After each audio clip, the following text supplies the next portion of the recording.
Hey. How's it going? All righty, welcome. Thank you for being here this weekend. Thank you for having us. Yeah, It's been so fun. I hope you're having as much fun as we are. Oh my yeah. gosh, a blast. So I'm gonna open this up with a general question that we've been asking everybody, and then everybody else can come in, file up, line up. We will cut it off very hard at 4:45. So please be aware of that. I believe someone important is coming in after this, isn't it? I don't know. I think he voiced the Predator or something. Yeah. Oh, okay, yeah. I saw that. Kind of a big deal. Yeah.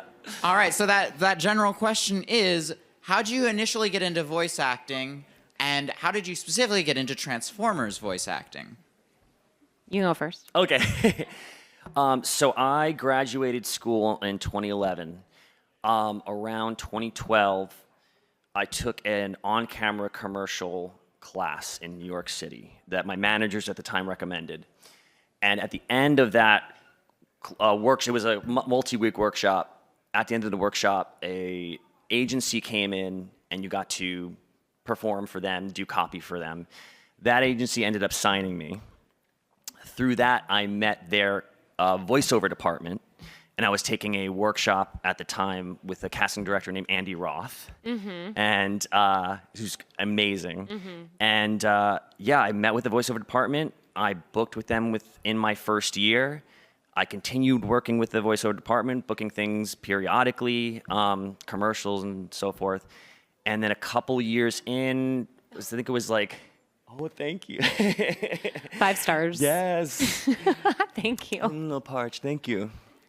Around, I guess it was 2017 or 2018, I got an audition for Rescue Bots Academy, and felt I had a great audition.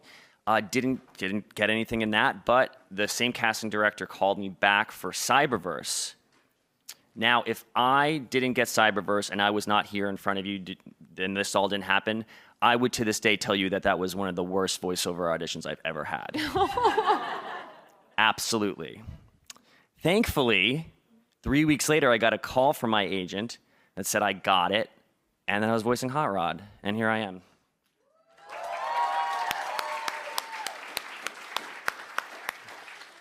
Just crushing it. Look at you with your little guy on your shoulder. Yeah, this little scraplet. Yeah. Thanks, Rachel. Thanks, Rachel. So some of you, maybe if you were in the last panel, heard this, so I'll make it brief. But I, as a kid, used to watch cartoons and commercials and stuff and like impersonate the voices growing up. And then I eventually I grew up in Chicago, and then I went to school for theater in New York City, and I did a lot of new theater, new plays and stuff. And as an actor in New York, you get agents for commercial stuff. And so I started doing, when you impersonate the diaper commercials, then you start to book the diaper commercials. And so I was booking, things like that. And then I got a Transformer audition. I was actually in the middle of packing for a big trip. And so I was packing and I got this audition, and I just recorded it with a cell phone and a towel over my head. And I sent it with my phone, and then I went on my trip and I came back to an email that said, "You booked Windblade." And I was like, "Oh my God, so cool." And I was like, I need to look up what Transformers is about. And wow, there are so many universes. But I'd seen some of the movies before.